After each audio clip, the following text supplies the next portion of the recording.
مجھے بتاؤ اللہ سے زیادہ عظمت اور جلال والا کوئی ہو سکتا ہے؟ وہ تو کائنات کا رب ہے. آج کل یہ بھی بڑی فضول سی بحث چلا دی ہے, خود بخود بنی ہے. یہ جو ایتھیسٹ لوگ اس طرح کی باتیں کر رہے ہوتے ہیں نا, دھرو راٹھی کا نام سنا ہوگا آپ نے, بہت اچھے فیمس مشہور آدمی ہیں, میں بھی ان کے کلپ دیکھتا ہوں, بہت انفارمیٹیو ہوتے ہیں, بہت جاندار شاندار مزیدار اور بہت فائدے کی چیزیں ہوتی ہیں. لیکن دھرو راٹھی صاحب نے ایک گڑبڑ کرنا شروع کر دی ہے, خدا کے وجود کا انکار. میری رائے میں کوئی بھگوان, کوئی اللہ, کوئی گاڈ ایگزسٹ نہیں کرتا. پروموٹ کرنے کے لیے کچھ ایویڈنس اپنے خیال کے مطابق دینا شروع کیے, اس سے, اور وہ ان کے کلپ بھی چلتے ہیں ملینز لوگوں میں, اس سے لوگ کنفیوژن کا شکار ہو رہے ہیں. میں دھرو راٹھی میرا ٹاپک ہے نہیں, لیکن مذہب میرا ٹاپک ہے نا. خدا کا انکار یا خدا کا وجود, یہ کس کا ٹاپک ہے؟ یہ تو مذہبی لوگوں کا ٹاپک ہے یا نہیں؟ تو جہاں مذہب کی بات آئے گی تو مجھے کودنا پڑے گا کہ نہیں کودنا پڑے گا بیچ میں. اس کلپ کو ملینز لوگوں نے دیکھا ہے اور بڑے آرام سے اپنا موقف یہ پیش کر دیا انہوں نے اعتدال کے ساتھ کہ میں خدا کا قائل نہیں ہوں, اگرچہ کوئی گاڈ کا قائل ہے, کوئی مانتا ہے کہ گاڈ ہے, تو مجھے اس پر کوئی اعتراض نہیں ہے. اور پھر ڈارون کے کچھ ثبوت پیش کیے سائنسدانوں نے, فلاں سن میں یہ تجربہ کیا تھا, ایکسپیریمنٹ کیا, تو ایک دم حیران ہو گئے کہ یہ چیز سامنے سے پتہ چلتا ہے کہ سیل خود بخود بھی پانی میں وجود میں آ سکتا ہے. یاد رکھو, یہ جو ایتھیسٹ لوگ ہیں یا ایتھیسٹ کے نظریات سے متاثر ہونے والے لوگ ہیں, جب یہ ڈارون کی بات پہ آتے ہیں, میں قسم اٹھا کے کہہ سکتا ہوں کہ یہاں یہ ڈنڈی بہت مارتے ہیں. یا تو ان کو پوری تحقیق نہیں ہوتی, یا تحقیق میں جان کر غلطی کر رہے ہوتے ہیں, کیونکہ انہوں نے یہ فرض کر لیا ہے کہ خدا کو اپنی ڈکشنری سے ہر قیمت پہ نکال کے ہی چھوڑنا ہے. جب آپ ایک چیز فرض کر لیتے ہو نا, تو پھر اس کے لیے گھماتے ہو آپ تانے بانے, بہت گھماتے ہو دائیں بائیں. شرابی نے جب فرض کر لیا کہ شراب اچھی چیز ہے, تو وہ اس پہ بیسیوں دلائل لے گا. چرسی نے جب مان لیا کہ چرس پینا اسٹریس کو ختم کرتا ہے اور اچھی چیز ہے, تو وہ گھما پھرا کے چرس کے فضائل پر کتابیں لکھ دے گا. مسئلہ یہ ہے کہ اگر ہم خدا کو مان لینا تو اتنا کافی نہیں ہے, آگے بڑے بڑے سوالات کھڑے ہوتے ہیں. آپ اگر مانتے ہو نا کوئی کریٹر ہے, تو پھنس جاتے ہو آپ. آزادی اس میں ہے, کریٹر کو اپنی ڈکشنری سے نکال دو, اور نکالنے کے لیے آپ کے پاس ڈارون کے علاوہ کوئی اور راستہ بولو ہے نہیں. تو اس لیے اس میں بہت کچھ غلط کہا جاتا ہے جس کو آپ تحقیق سمجھ رہے ہوتے ہو. قیصر راجہ صاحب کو اللہ جزائے خیر دے, میں نے بھی ان سے ریکویسٹ کی تھی. قیصر راجہ کا نام سنا ہے آپ لوگوں نے؟ پاکستان میں بہت اچھے اسکالر ہیں اور یوٹیوب پہ ان کی ایتھیزم کے خلاف بڑی زبردست محنت ہے. تو میں نے قیصر راجہ سے کہا تھا کہ آپ دھرو راٹھی کا جواب آپ ریکارڈ کروائیں. انہوں نے جو ریفرنسز دیے ہیں وہ کتابوں, اصل کتابوں میں جا کے آپ دیکھیں. ریکویسٹ کی تھی میں نے, اور بھی لوگوں نے ریکویسٹ کی, تو انہوں نے اس کا ایک بڑا شاندار جواب ریکارڈ کروایا ہے اور بتایا کہ وہ ریفرنسز ٹھیک نہیں ہے, اور اس میں اگر آپ پورا پیج پڑھیں گے تو بات کچھ اور ہے. تو وہ آپ, یہ جو میرا بیان یوٹیوب پہ جائے گا تو اسی کے نیچے میں قیصر راجہ صاحب کا لنک جو ہے ڈسکرپشن میں انشاءاللہ میں اپنے ایڈمن سے کہوں گا کہ لگا دیں, تو وہ ضرور اس کو زیادہ سے زیادہ شیئر کریں آپ. بھائی یہ ہو نہیں سکتا کہ خدا نہ ہو, یہ کوئی ایسی چیز نہیں ہے کہ آپ کہیں کہ اس میں دو رائے ہو سکتی ہیں, گاڈ ہے یا نہیں. مجھے ایک بات بتاؤ, چینجر کے بغیر چینجنگ ممکن ہے اس کائنات میں؟ یہ تو فزکس کا لا ہے, کسی مولوی کا لا تھوڑی ہے, کسی پنڈت کا, کسی پادری کا, سردار جی کا یا کسی مفتی کا لا تھوڑی ہے. یہ تو نیوٹن کا لا ہے کہ اس کائنات میں کوئی چیز چل رہی ہے. یہ تو ہم نے 9th کلاس میں پڑھا تھا. اب تو میں دیسی اسٹائل میں بیان کرتا ہوں اس لا کو, پورے الفاظ بھی یاد نہیں ہے. کوئی چیز چل رہی ہے تو جب تک کوئی روکنے والی فورس نہیں ہوگی, کیا وہ رکے گی؟ وہ چلتی رہے گی. اور جو رکی بھی ہے, جب تک اس میں موومنٹ پیدا کرنے والی کوئی چیز نہ ہو تو وہ ہمیشہ کیا رہے گی.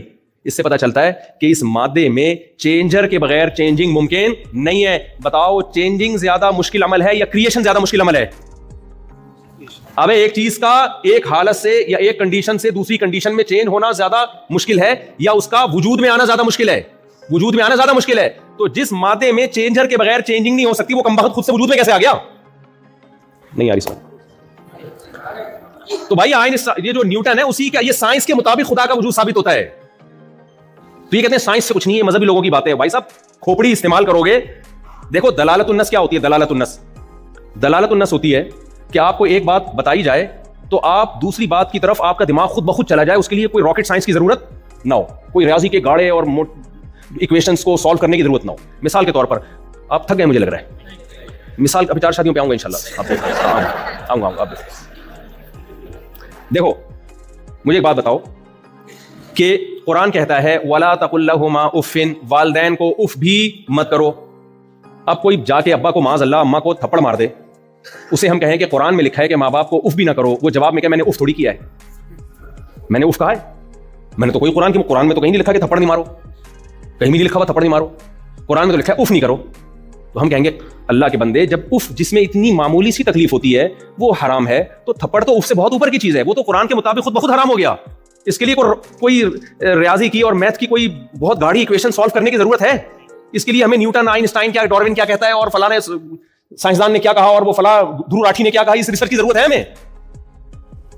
یا علامہ ابن کثیر نے اس آیت کی کیا تفسیر لکھی ہے, اور ابن تیمیہ رحمہ اللہ نے اس آیت کی کیا تفسیر لکھی ہے, امام حنیفہ کی اس آیت کی کیا رائے ہے. بھائی کیا 2 اور 2 4 کی طرح یار, جب قرآن کہہ رہا ہے اف نہیں کرو تو اس میں نہ اصول فقہ پڑھنے کی ضرورت, نہ درس نظامی پڑھنے کی ضرورت, اور نہ مفتی بننے کی ضرورت, نہ شیخ الحدیث سے رابطہ کرنے کی ضرورت. کامن سینس کی بات ہے, چھوٹے سے چھوٹا بچہ 5ویں کلاس کے بچے کو بھی یہ بات سمجھ میں آ جائے گی کہ قرآن جب اف کرنے سے منع کر رہا ہے تو کسی مفتی سے پوچھنے کی ضرورت نہیں ہے, تھپڑ مارنا خود بخود کیا ہو گیا, حرام ہو گیا. تو نیوٹن جو ایک بات کہہ کے گیا ہے وہ مولوی نہیں تھا, وہ پادری نہیں تھا, وہ مفتی نہیں تھا, وہ کہہ کر گیا ہے کہ چینجر کے بغیر چینجنگ نہیں, خود سے کچھ نہیں ہوتا یہاں پہ. تو اب اس کے درو راٹھی کو پڑھنے کی ضرورت نہیں ہے کہ خدا ہے یا نہیں ہے. بھائی جب چینجر کے بغیر چینجنگ نہیں ہو سکتی تو کریٹر کے بغیر کریشن کا عمل کیسے ہو سکتا ہے؟ تبھی تو اللہ کہتا ہے جو مجھے نہیں مانتے جہنم کی آگ میں ڈالوں گا میں. اگر یہ اتنا پیچیدہ مسئلہ ہوتا نا, یہ لوگ کہتے ہیں اصل میں یہ ایکچولی بڑا پیچیدہ سا مسئلہ ہے, لہٰذا اگر کوئی گاڈ کو مانتا بھی ہے تو ہمیں کوئی اعتراض نہیں. نہیں, پیچیدہ نہیں ہے, بہت آسان ہے یہ. تبھی اگر یہ پیچیدہ مسئلہ ہوتا تو خدا اپنے انکار کرنے والوں کو جہنم کی آگ میں نہیں ڈالتا, اتنی بڑی سزا تھوڑی دیتا, وہ اتنا بڑا جرم تھوڑی ہوتا اللہ کی نظر میں. یہ بہت بڑا جرم ہے, یہ اس کی علامت ہے کہ یہ مسئلہ پیچیدہ نہیں ہے, بہت آسان ہے. بھائی چینجر کے بغیر چینجنگ نہیں ہو سکتی. دیکھو مجھے دوبارہ سے میں وہی مثال دیتا ہوں ماں باپ والی. آپ نے اللہ نہ کرے اپنے ابا کو کہیں تھپڑ لگا دیا, اللہ نہ کرے, ابا نے غصے میں قرآن کی آیت پڑھی, بیٹا تو صبح شام تقریریں کرتا ہے, دنیا کو ماں باپ کا ادب سکھاتا ہے, قرآن تو کہہ رہا ہے اف نہ کرو. آپ کو ابا دیکھیں قرآن نے اف سے منع کیا ہے, تو میری ریسرچ ہے, دھرو راٹھی کی ریسرچ ہے, اور میں نے بڑے بڑے سائنسدانوں کی بلکہ مفسرین کی کتابیں پڑھی ہیں میں نے, اور میں نے ایکچولی بہت ڈیپتھ میں جا کے میں نے غور و فکر کیا کہ اس آیت کا یہ مطلب نہیں ہے. لیکن اگر کوئی اس کا یہ مطلب لیتا ہے کہ تھپڑ مارنا حرام ہے تو مجھے اس پہ بھی کوئی اعتراض نہیں ہے. اس آیت کے دونوں مطلب لیے جا سکتے ہیں. ہو سکتا ہے میں آپ کی تقریر سے متاثر ہو جاؤں, ابا متاثر نہیں ہوگا, پڑوسی متاثر ہوں گے کہ یار علامہ ابن کثیر اور علامہ آلوسی رحمۃ اللہ علیہ اور تفسیر طبری کے حوالے پہ ہے نہیں حوالے ان میں, لیکن ایک مثال دے رہا ہوں, اتنے حوالے پیش کر دیے اس نے, اور وہ فلاں کا بیان بھی دکھا دیا, فلاں کی ریسرچ بھی دکھا دی. اس سے یہ ثابت ہوتا ہے کہ یہ مسئلہ اختلافی ہے. اس آیت کی 2 تفسیریں, ایک تفسیر یہ کہ صرف اف ہی حرام ہے, دوسری تفسیر یہ کہ نہیں تھپڑ بھی حرام ہے. تو ایکچولی یہ مسئلہ اس میں اختلاف رائے بولو ہو سکتا ہے. یہ ہو سکتا ہے اس تقریر سے میں متاثر ہو جاؤں, پڑوسی متاثر ہو جائے, بھائی بہن متاثر ہو جائے. باپ جس کو تھپڑ مارا ہے وہ آپ کی اس تقریر سے کبھی متاثر نہیں ہوگا. آپ نے 1 لگایا, وہ رکھ کے 6 بھی لگائے گا, جائیداد سے ہمیشہ کے لیے آگ کر دے گا, گھر سے دھکے دے کے نکال دے گا. اب آپ کہو گے ایک چیز جس میں اتنی کنٹروورسی تھی اور اتنی ایکچولی اس میں بڑے بڑے مفسرین کا اختلاف تھا, ابا اس میں مجھے اتنی بڑی سزا کیوں دے رہے ہیں؟ ابا مان لیں گے یہ باتیں آپ کی؟ تو میرے بھائی دھرو راٹھی سے میں انتہائی احترام کے ساتھ کہتا ہوں کہ آپ نے جو خدا کا انکار کر دیا نا ڈارون کو بیچ میں لا کے, اس تحقیق سے ہو سکتا ہے میں متاثر ہو جاؤں, آپ متاثر ہو جاؤ, گاڈ خدا وہ کبھی بھی اس سے متاثر نہیں ہوگا. وہ کہے گا بھائی چینجر کے بغیر چینجنگ نہیں ہو سکتی, تو یہ بن کیسے گئی؟ یہاں ایک پرانا گھسا پٹا سوال کیا جاتا ہے کہ پھر خدا کیسے ہے, خدا خود سے کیسے ہمیشہ سے؟ بھائی جان نیوٹن نے خدا کے بارے میں کوئی لا پیش نہیں کیا, صحیح ہے نا, اس نے اس کائنات کے بارے میں قانون پیش کیا ہے. اس کائنات کو ہمیشہ سے نہیں مانا جا سکتا, خدا تو ہماری عقل سے بالاتر ہے, اس کے بارے میں تو فزکس کے لا اس پر اپلائی ہوتے ہی نہیں ہیں. اس کائنات کو تو ہم جانتے ہیں, ہمیں پتا ہے بھائی یہاں کچھ کیے بغیر نہیں ہوتا, خود سے کچھ بھی نہیں ہوتا. یہاں پہ ایک ملحد تھا, ایتھیسٹ پروفیسر ہے یونیورسٹی میں, اٹھ پٹانگ باتیں بہت پھینکتا رہتا ہے. اچھا تھوڑا سا سائنس پڑھ کے نا کھوپڑی آؤٹ ہو جاتی ہے. یار تم سائنس پڑھو, تمہیں کس نے منع کیا ہے؟ تم مذہب میں ٹانگ کیوں اڑا رہے ہو؟ مذہب سے تمہارا کیا لینا دینا؟ میسنجر آف گاڈ محمد صلی اللہ علیہ وسلم وہ اخلاقیات لے کے آئے ہیں. مذہب کا دائرہ کار الگ ہے, سائنس کا دائرہ کار الگ ہے. مثال کے طور پر میں مفتی ہوں, مجھ سے کوئی آگے پوچھے گا وراثت کے مسائل کیا ہیں, میں بتاؤں گا. یہ ڈاکٹر کا کام یا سائنسدان کا کام نہیں ہے. ماں باپ کے کیا حقوق ہیں میں بتاؤں گا, میں پورے کروں نہ کروں, لیکن اگر میرے پاس علم ہوگا تو بتاؤں گا, میں نالج ہوگی. آپ پوچھو بھائی بیوی کے کیا حقوق ہیں, میں بتاؤں گا آپ کو. نماز کیسے پڑھنی ہے میں بتاؤں گا آپ کو. خدا ہم سے کیا چاہتا ہے میں بتاؤں گا, یعنی کوشش کروں گا بتانے کی. لیکن آپ آؤ میرے گردے میں پتھری ہے, میں بتاؤں گا بھائی میرا ٹاپک. آپ کو سائنس کا تو پتہ ہی نہیں ہے مفتیوں کو, یہ تو جاہل ہیں, ان کو تو سائنس کا یہ چل رہا ہے آج کل یونیورسٹیوں میں لبرل لوگوں میں نا, کہ مولویوں کو تو سائنس کا نہیں پتا. ناسا سورج کے قریب ایک وہ بھیجے ہوئے انہوں نے سیٹلائٹ بھیجا ہے سورج کے قریب. میں بہت دیکھتا ہوں وہ زوم زوم آوازیں آ رہی ہیں, پتہ نہیں کسی کے چولہے میں نہ بھیج دیا ہو کہیں. خیر امید ہے انشاءاللہ سچ ہی بول رہے ہیں, سورج کے قریب ہی بھیجا ہوگا. لیکن ہم تو دیسی لوگ ہیں, میں کیا پتا, ہم تو کہہ رہے ہیں بھیجا ہے تو مان لیتے ہیں. ہم تو اتنی لفٹ کرا رہے ہیں سائنسدانوں کو بھائی. اگر ہم سائنس کے خلاف ہوتے تو ہم نے کون سے جا کے دیکھا ہے؟ جب آتی ہیں انسٹاگرام پہ ٹک ٹاک پہ ویڈیو سورج کی وہ سے شعائیں آ رہی ہیں, ہم تو یقین کر لیتے ہمارے سائنسدان بول رہے ہیں, صحیح بول رہے ہوں گے یار. تو ہم تمہاری فیلڈ میں ٹانگ نہیں اڑا رہے میرے بھائی, نہ ہم گردوں کا علاج کر رہے ہیں, نہ ہم پھیپڑوں کا علاج کر رہے ہیں. تو آپ یونیورسٹی کے پروفیسر بنتے ہو, فوراً خدا کا انکار, اور پھر لیبل سائنس کا لگاتے ہو. جھوٹ بولتے ہو میرے بھائی. سائنس خدا کے وجود کو ثابت کرتی ہے, خدا کے وجود کا انکار نہیں کر سکتی. اگر سائنس خدا کے وجود کا انکار کرتی تو قرآن بار بار کائنات میں غور کرنے کا حکم کیوں دیتا؟ قرآن تو کہتا ہے غور ہی نہیں کرنا, بس بند کمرے میں بیٹھنا ہے اور کہیں بھی غور و فکر تو کرنا ہی نہیں ہے. قرآن کیا کہتا ہے سورہ یاسین میں, کل فی فلک یسبحون لا الشمس ينبغي لها ان تدرك القمر ولا الليل سابق النهار. کیسی خاندانی کیلکولیشن ہے. سورج اور چاند کی گردشوں کی کیلکولیشن دیکھو, کبھی ٹکراتے نہیں ہیں آپس میں. کیسی زبردست کیلکولیشن ہے یہ. ذالک تقدیر العزیز العلیم, تقدیر کیلکولیشن کو بولتے ہیں. اللہ کہتے ہیں یہ جو کائنات میں تمہیں ہر چیز اپنے دائرے میں گھومتی ہوئی نظر آ رہی ہے, یہ اتفاقی حادثہ نہیں ہے. حسن اتفاق سے ایسے اچھے اتفاقات نہیں ہوتے. اتفاق سے تو اوٹ پٹانگ کام ہوتے ہیں. اتفاق سے تو جس بندے سے آپ نے قرضہ لیا ہوتا ہے وہ مل جاتا ہے آپ کو. قبح اتفاق بہت ہوتا ہے, حسن اتفاق بہت کم ہوتے ہیں میرے بھائی. ایسا بہت کم ہوتا ہے کہ جس بندے سے آپ نے قرضہ لیا 1 کروڑ کا, اسی دن مر گیا وہ. پھر آپ نے دوسرے سے لیا وہ بھی مر گیا, تیسرے سے لیا وہ بھی مر گیا, اور آپ ارب پتی بن گئے. میں نے نہیں ایسے اتفاق دیکھے. ایسے بہت دیکھیں آپ. دوسرے ملک میں گئے کم وقت, اسی کے گھر کے پڑوس میں آپ نے گھر لے لیا. خیر یہ تو ایک مزاح کی بات ہے. تو چینجر کے بغیر, ہاں میں ایک پروفیسر کی مثال دے رہا تھا, بیان لمبا تو نہیں ہو گیا بہت زیادہ. اچھا پروفیسر کی مثال دے رہا تھا میں. تو یونیورسٹی کے پروفیسر تھے, انہوں نے بولا اب بچوں کو اس طرح سے الو بنا رہے ہیں آج کل. ہمارے اسلام آباد یونیورسٹی میں ایک پروفیسر بہت ہی الو بنا رہے ہیں لوگوں کو. سائنس سائنس سائنس پڑھ کے نا دماغ کیا ہو گئی ہے, دماغ کیا ہو گیا ہے, کھوپڑی خراب ہو گئی ہے, تکبر. 2-4 باتیں آپ کے پاس علم کی آ گئی, آپ نے خدا کا مذاق اڑانا شروع کر دیا کہ ہم جی دعا مانگتے ہیں تو اس سے جو چیز نیچے آتی ہے اوپر نہیں جا سکتی. گریوٹی سائنس کا ایک لا ہے, دعاؤں سے کچھ بھی نہیں ہوتا. تو قرآن نے یا مذہب نے کب کہا ہے کہ دعا مانگو کہ اوپر سے کوئی چیز نیچے آ رہی ہے تو دعا مانگو کہ اوپر چلی جائے؟ فطرت کے قوانین کو توڑنے کی تو اللہ نے ہمیں اجازت دی نہیں ہے, اور نہ اس کے خلاف دعا کرنے کی اجازت دی ہے. لن تجد لسنت اللہ تبدیلا. تو اللہ کی یہ جو فطری قوانین ہیں یہ تھوڑی تبدیل ہوتے ہیں. تو خیر, تو ایک پروفیسر صاحب نے کہا کہ بچوں کو سمجھا رہے تھے, وہ شکر ہے وہ بچہ مجھ سے آ کے پوچھ لیا اس نے. بچہ بھی نہیں تھا, بڑا اچھا والا یونیورسٹی میں. وہ کہہ رہے تھے دیکھو بیٹا ادھر آؤ, ہم گاڑی کے ایکسلریٹر پہ جب پاؤں رکھتے ہیں تو وہ رکتی ہے یا چلتی ہے؟ اس نے کہا سر چلتی ہے. اس نے کہا جب بریک پہ پاؤں رکھتے ہیں تو چلتی ہے کہ رکتی ہے؟ انہوں نے کہا رک جاتی ہے. تو خدا کہاں ہے پھر؟ یہاں تو ہر چیز ایک لاجک سے ہو رہی ہے. ایکسلریٹر پہ پاؤں رکھو گے چلے گی, بریک پہ رکھو گے رکے گی. خدا کو تو میں جب مانوں کہ جب ایکسلریٹر پہ پاؤں رکھو تو رکے اور بریک پہ پاؤں رکھو تو چلے, میں مانوں کہ کوئی خدا ہے. اس سے بچے کیا ہو جاتے ہیں. تبھی میں کہتا ہوں یونیورسٹیاں بناؤ, آپ خود بناؤ, کالج بناؤ, اسکول بناؤ, تاکہ سائنس پڑھیں, خدا سے بغاوت نہ آئے. یہی سائنسی تھیوری جب کوئی اللہ پہ یقین کرنے والا یا صحیح عقل استعمال کرنے والا بیان کرے گا نا, تو یہ اس مثال سے اللہ کا وجود ثابت ہوتا ہے, اللہ کا انکار ثابت نہیں ہوتا.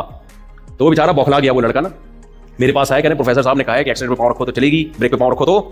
یہ اسٹائل میرا ہے, اسٹائل اس کا نہیں تھا. اسٹائل تو اس نے تو سادہ, پھر میرا اپنے اسٹائل سے نا تھوڑا سا اس میں تڑکا لگاتا ہوں. ہم لوگ انڈین پاکستانی لوگ, آپ کو پتا ہے, چٹنی کباب کے بغیر ہمارے کھانے, گورے سیدھے عرب بھی پھیکے پھیکے کھانے کھاتے ہیں. ہم تو جب تک نیمبو نہ چھوڑیں, ہری مرچیں نہ ڈالیں, ہمیں کھانے میں مزہ نہیں آتا. تو ہم بیان میں بھی چٹنی کباب کے ساتھ ہی کھاتے ہیں. مثالیں بھی ہماری چٹنی کباب کے ساتھ ہوتی ہیں, اس کے بغیر ہمیں مزہ نہیں آتا بھائی. تو وہ کہنے لگے جی ایکسیڈنٹ پہ پاؤں رکھو تو چلے گی گاڑی, اور بریک پہ تو خدا کو تو جب مانے جب بریک پہ پاؤں رکھو تو چلے, اور ایکسیڈنٹ پہ پاؤں رکھو تو رکے.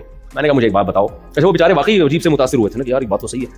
میں نے کہا مجھے ایک بات بتاؤ, ایک گاڑی جو اپنے چلنے میں جب تک ایکسیلریٹر پہ کوئی کم وقت پاؤں نہ رکھے اس وقت تک چل نہ سکتی ہو, اس میں یہ طاقت نہ ہو کہ خود سے چلے, اور چل رہی ہو تو اس میں یہ طاقت نہ ہو کہ خود سے رکے. کسی کم وقت کو بریک پہ پاؤں, کم وقت اس لیے کہہ رہا ہوں کہ رکھتے نہیں ہیں بریک پہ پاؤں ہمارے یہاں. جب ہمارے ہاں ایکسیلریٹر پہ پاؤں رکھتے ہیں تو اکثر بریکوں پہ نہیں رکھتے. آپ بیان کے بعد ملیے گا عبد الرحمان بھائی, ٹھیک ہے نا, ساتھ چلیے گا.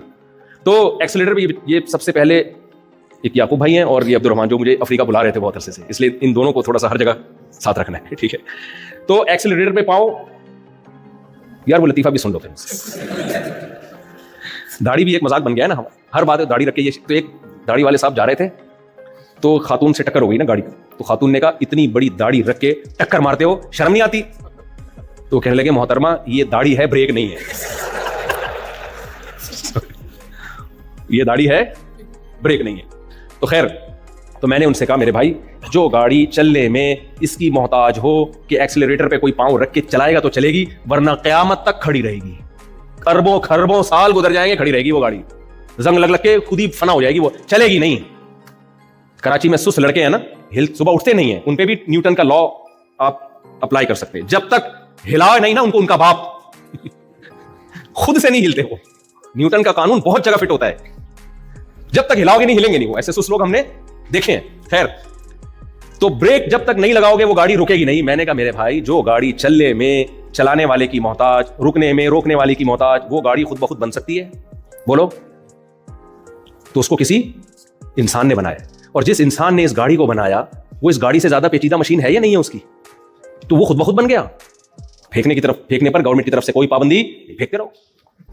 تو یہ نہیں ہو سکتا. ایک بے جان تصویر, بے جان, کھربوں سال میں خود وجود میں نہیں آ سکتی. اور اگر اس تصویر میں جو آنکھ ہے وہ دیکھنے کی صلاحیت بھی رکھتی ہو, اس تصویر میں جو ناک ہے وہ سونگنے کی صلاحیت رکھتی ہو, اس تصویر میں جو کان ہے وہ سننے کی صلاحیت رکھتا ہو, خدا کی قسم کھربوں سال میں بھی وہ آٹومیٹیکلی وجود میں ارتقاء اور ایوالو ہو کے وجود میں نہیں آ سکتا. تو اس لیے میں نے جو مثال شروع کی تھی, ابا کو اگر کہو گے نا ابا قرآن میں تو یہ ہے کہ اف مت کرو, تھپڑ کا تو نہیں ہے, اور تقریریں جھاڑ دو تو سب کی سمجھ میں آ جائے گا, ابا کی سمجھ میں نہیں آئے گا. ابا نہیں مانے گا آپ کے اس فلسفے کو. اس لیے میرے بھائی آپ ڈاروین کو بیچ میں لا کے کہ ہم بندر سے آٹومیٹکلی بن گئے اور پہلے ایک سیل وجود میں آیا, تو سارے سائنسدان بھی متاثر ہو سکتے ہیں, ساری دنیا بھی متاثر ہو سکتی ہے, لیکن اس بیس پہ اگر آپ اللہ کا انکار کرو گے تو اللہ آپ کے جرم کو معاف نہیں کرے گا. اللہ کہے گا میں نہیں چھوڑوں گا. اور کیسے بھائی تو کم وقت, جب تو پیدا ہوا تھا پیدا ہوتے ہی ماں کی چھاتیوں میں دودھ جاری کر دیا میں نے, یہ بھی ایوالو ہوا ہے. ایسا حسن اتفاق, یہ لا آف چانس کے تحت کہتے ہیں نا, ہو رہا ہے سب کچھ law of chance, by chance ہو گیا یار, اتنا زبردست چانس ہو گیا. ماں روٹی کھاتی ہے, بچے کی آنکھ بنتی ہے, بچے کی ناک بنتی ہے, بچے کے کان بنتے ہیں, ادھر بچہ مارکیٹ میں آیا اور ادھر اسی روٹی سے دودھ بننا شروع, اور ماں کی چھاتیوں میں جا رہا ہے. بچے کو کچھ نہیں پتا, اس گھننے کو یہ پتا ہے دودھ کہاں سے ملے گا. گھننا سمجھتے ہو یار, اردو میں تو گھننا تو مشہور انڈیا کا لفظ ہے. گھننا اسے کہتے ہیں جو دیکھنے میں بیوقوف لگے وہ بہت ہوشیار. کچھ لوگ سوسائٹی میں ایسے ہوتے ہیں دیکھنے میں لگتا ہے بہت سادہ ہیں لیکن ڈیڑھ ہوشیار ہوتے ہیں. انہیں کہا جاتا ہے بھائی بیوقوف نہیں ہے, گھننا ہے. صحیح ہے نا. تو بچہ جب پیدا ہوتا ہے نا, کتنا بیوقوف نہیں ہوتا, گھننا ہوتا ہے, اسے کچھ نہیں پتا. جب چاہے گا پیشاب کر دے گا, جب چاہے گا پیمپر گندا کر دے گا, کیونکہ ٹینشن کس نے اٹھانی ہے, ماں باپ نے. لیکن اس گھننے کو یہ پتا ہے بھوک لگے گی تو دودھ کہاں سے ملے گا. سمجھ رہے ہو کہ نہیں سمجھ رہے؟ وہ گھننا جاتا ہے ماں کی چھاتیوں کی طرف پیدا ہوتے ہی. یہ سافٹ ویئر کیسے انسٹال ہو گئے آٹومیٹیکلی میرے بھائی. تو کوئی ہے بنانے والا, اور وہ بنانے والا ہم سے کیا چاہتا ہے.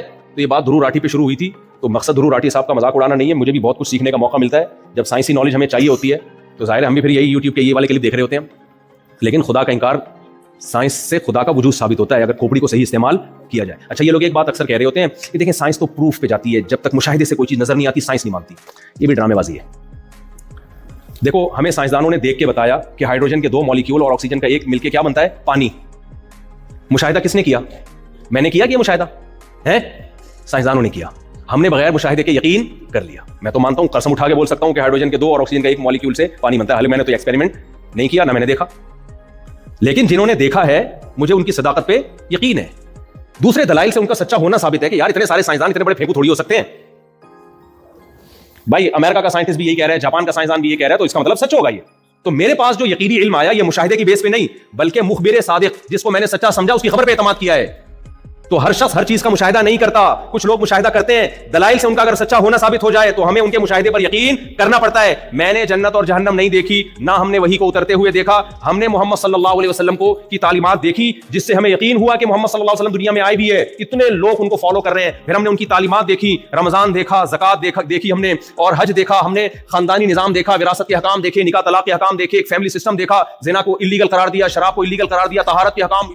آپ اسلام کی تعلیمات میں ڈیپتھ میں گھستے چلے جائیں تو محمد صلی اللہ علیہ وسلم کی صداقت پہ یقین در یقین در یقین ہوتا چلا جائے گا. اور اللہ نے محمد صلی اللہ علیہ وسلم کے مقابلے کا کوئی ایسا کوئی چھوڑا ہی نہیں جس کو ہم نبی کے مقابلے میں لا کے کھڑا کریں کہ بھائی یہ میسنجر تھے یا یہ میسنجر تھے. نبی صلی اللہ علیہ وسلم کے مقابلے میں اللہ نے کسی کو پنپنے ہی نہیں دیا. تو ہمارے پاس تو خدا تک پہنچنے کے لیے محمد صلی اللہ علیہ وسلم کے سوا کوئی آپشن ہے ہی نہیں.